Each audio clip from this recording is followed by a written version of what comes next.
Hello, my name is Rob, and I'm happy to be here. And I know every speaker on the planet says they're happy to be here. And I really am. In fact, I'm happy to be anywhere, as Keith Richards says. Because some years ago, I had a bout of thyroid cancer. And I was not the sickest person in the world at all. But I certainly had my challenges with the disease, as many of our family and our friends do, as many people in this room have had and are having.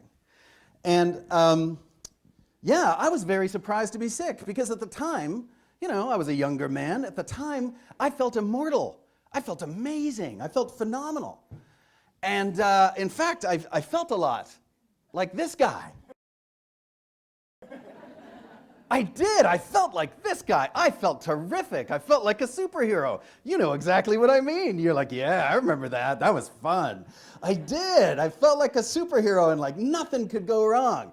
Now, I'm not saying my family and friends experienced me this way at all. They probably thought I was a lot more like this guy. Right? You know what I'm saying? Absolutely. Now, by the way, ladies, just by show of hands, just by saying, would you rather be with this guy? Yeah? Or would you rather be like this guy? Or with this guy? I hate to tell you, but you're wrong. You're wrong. Never tell an audience they're wrong, but you're wrong. Because this guy does not have to be useful. He doesn't. You want this guy maybe for a 3-day weekend in Tacoma. That's when you want him. When life gets nuts, that's what you want. 3 days with that guy, that's what you're after. But afterwards, you want this guy. You do. Why? I'll tell you why. Because this guy has to know how to do things. Big laugh there. He does. He has to know how to do things. He has to be useful, right? This guy has to know how to drive in terrible conditions. Right? This guy has to know how to make 3 wonderful meals out of nacho cheese. This guy has to know how and when to pay the hydro bill. Right? This guy doesn't even know the hydro bill exists. He thinks it all comes from his hammer, and it doesn't. So I was walking around feeling like this guy, not being particularly useful, and I had a talk with my physician, and my physician would always say the same thing to me. My physician would always say, he'd say, Rob, you look like crap. You need to lose 15 pounds. Seriously, he'd say that. I went, well, okay, thanks. Then again, he'd say, Rob, you look like crap. You need to lose 15 pounds. I went, fine, I get it. And again, he'd say, Rob, you look like crap. You need to lose 15 pounds. Finally, I got so mad at him. I said, doctor, get out of my living room. And more importantly, how did you get in here? It's 11 o'clock at night.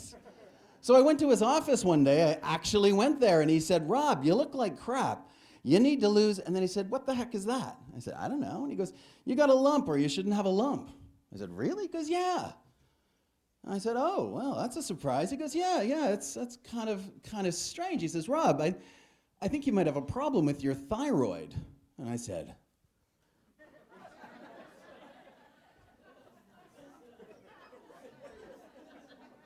my thyroid is fine. I have been told it is satisfactory. What have you heard? And he says, no, Rob, that's not what I'm saying. I'm trying to tell you might have cancer. And with that, I got to tell you, my whole life changed. And I know a whole lot of people in this room know that feeling. Because all of a sudden, everything in my life was different. And at that moment, I was starting on a journey that was going to take everything I had to get through. Everything I had emotionally, physically, and financially as well. Like everything, all of it. And I was completely unprepared because I felt like this guy, And it was completely unwarranted that I felt that good, but I did. And so, but my doctor, who actually looked like this, he looked like a soap opera star. He really did. And he looked at me and smiled while he said it, which was weird. He says, look, Rob, don't worry about this too much, because you got thyroid cancer, and the thing you got, it's pretty darn treatable. It's pretty treatable, right? So here's what's going to happen. You're going to go to the hospital. They're going to take out your thyroid. They're going to put you on meds. Maybe you get radiation. Maybe you don't. But you know what? 7 to 10 days after you have the surgery, which is going to be hard, but 7 to 10 days later, you're going to be back at work and you're going to feel like nothing even happened. And I went, that doesn't sound so bad.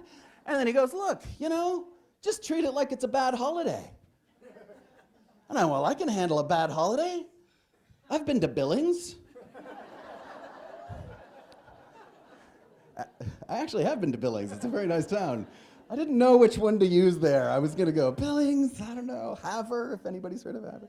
Yeah, whatever. Yeah, I said, so it can't be that bad. It can't be that bad. So I went, okay, that's fine. I can handle this. So I went off to the hospital. Boom, they gave me surgery, pumped me full of drugs. You know the deal, right? Did the whole thing. And while I was in the hospital, I realized my physician was exactly correct. Going to the hospital really is just a bad holiday. It is. Think about it. You go on a holiday, sometimes they speak a different language, don't they? Yeah, they do. You go to the Dominican, they speak Spanish. You go to Mexico, they speak Spanish, right? And you go there, and it's like a different experience for us, isn't it? It's sexier, right? It is, because Spanish is a sexy language. I go to Mexico, and my body just does things, and I don't understand them. I don't. All of a sudden, I'm like moving in different ways, and my hips start going, and it's just the language. I'm like, what's going on here?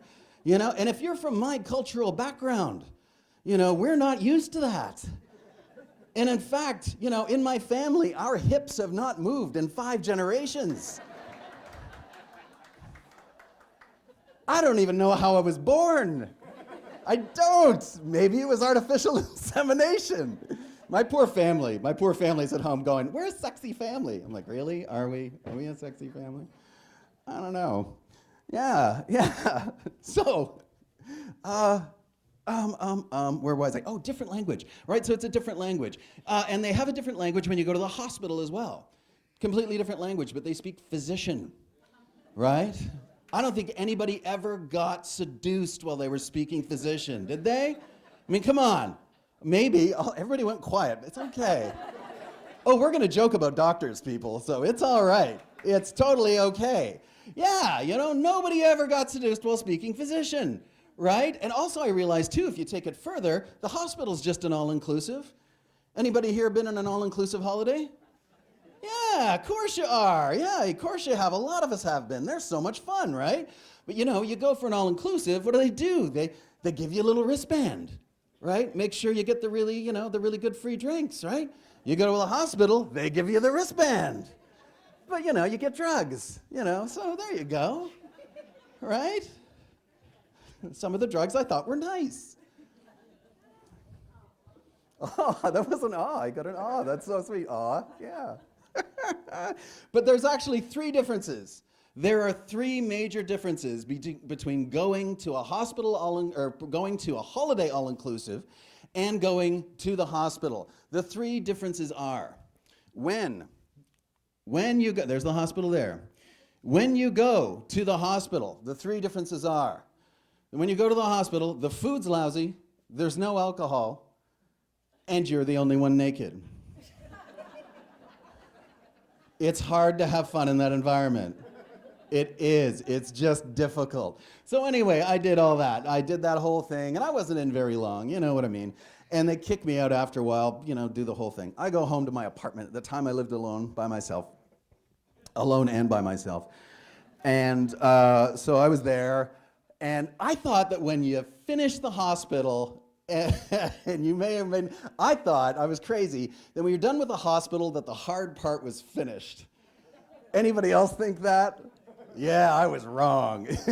I was wrong. Because then I got by myself, and I thought, well, 7 to 10 days. It may have been true for somebody, but it was not true for me. In fact, it was 6 to 8 months before I could really have my life back or participated in any kind of a way. And that was tough. That was a problem, because I was not prepared for that by any stretch of the imagination at all. So, got home, living by myself, and we know the deal. After we've gone through a procedure, our bodies are having a hard time, aren't they? And that's how I found, our hormones are messed up. Many times we've got a surgical wound that's trying to heal. We're pumped full of pain medication, all kinds of good stuff, right? And I know good, I'm not saying good, you know what I'm saying. But there's all kinds of stuff happening in our bodies, right? But there were some other things I wasn't prepared for, like, say, paying my rent, Because all of a sudden, I burned through my money so fast. And before I knew it, I was living on my credit cards. And I don't know if you've ever been there, but it's absolutely no fun, is it? And I was just like, all right, so I'm eating sardines from a can and wandering around my place and not feeling so particularly good. And I got to tell you, my family would have helped me in a heartbeat if they knew I was in trouble. I don't know if you've ever done this, but I refused to ask for help, which one of the dumbest thing you can do. And I didn't. I was like, I will not ask for help financially, ever, right? As well, I was isolated at the time. Now, as you may have guessed, I'm an extrovert. And I would hang out with my friends and make comedy all the time. That's what I did for fun, and it was a blast. But all of a sudden, I wasn't doing that anymore. I wasn't going to auditions. I wasn't doing anything. I was just sitting in my apartment by myself for very long periods of time. And that got tricky. So all of those things cooked up, the medical condition, the physical stuff I was having with my body, the fact that I had financial problems, and also, just the isolation, it cooked up to be a depression. Very surprised by it. I shouldn't have been, but I was completely surprised by it. And you know what? Human beings, I have so much faith in us. We're tough, right? We are tough as all get out, aren't we? It is amazing what human beings can do. And I found that during the day, I could deal with pretty much anything. You know what? During the day, I could handle it, right? Because that's when we're like, sun's out. I can deal with whatever circumstance I have. No problem, right? Nights got tricky. Nights were tricky. Because I found at night, that's when, there was nobody around, there's no light out, and you just kind of have time to sit and think by yourself. And I would wake up all the time at 3 o'clock in the morning. Wake up 3 in the morning and think about all this stuff. Yeah, somebody knows what I'm talking about. Yeah, for sure. Wake up at 3 a.m. and just think of all this. And I would do it again and again and again. I could handle it a couple times, but man, it wore me down. And so I was in that, and there was one particular night that I remember. I woke up at 3:30, and I was out of pain medication, which happens, but I didn't know that. I woke up and I was in some pain, and I went, that's no big deal. I'm gonna take a pill and I'm gonna knock myself out. Piece of cake. Go to the medicine cabinet, pills are gone.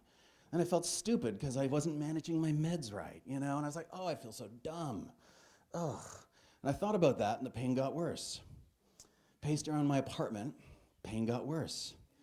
Thought about calling a buddy, and didn't, and the pain got worse.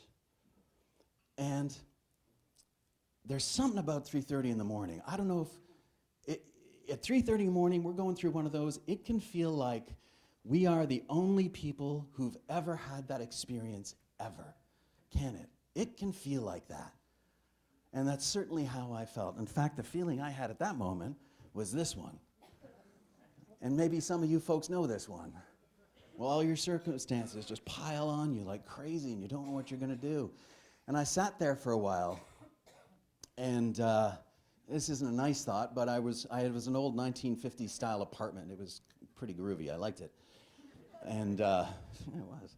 But I got to the point where I was walking around the apartment, but I wasn't doing a healthy thing. I was walking around going, look at that light fixture.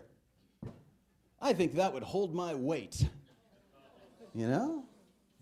It happens. That feeling can happen. It's okay. It's just a feeling, right? It's just a feeling. So I was thinking that, and I got mad. I was like, you know what? This isn't right. I try to be a decent person. I'm not the best person in the world. God, I'm not Gandhi. I'm like an average guy, but I'm trying to do the best I can. I treat my family well. I have friends. Who I think they pretend to like me, so I think I'm doing something right, And I know people in the world who aren't doing that at all. They don't seem nice at all. Nothing like this ever happened to them. This is not fair. This is not fair. And something is not right. And I thought, I am the only person who has ever felt this ever. And I sat there with that for about 2 minutes, and then I went, that cannot be correct. That cannot be. I'm looking in this room, and I know it's not correct. That cannot be correct. So many of us are affected by this disease, so many of us, that even at 3 o'clock in the morning, I knew at that moment, even at 3 o'clock in the morning, there must be somebody awake in my community thinking about this, maybe even on my street, maybe even in the same apartment building as me right now, and they are awake and they are thinking about this. And I thought, if that's the case, shouldn't we get together and help each other? Shouldn't we get together and help each other? Have a great day. My name's Rob.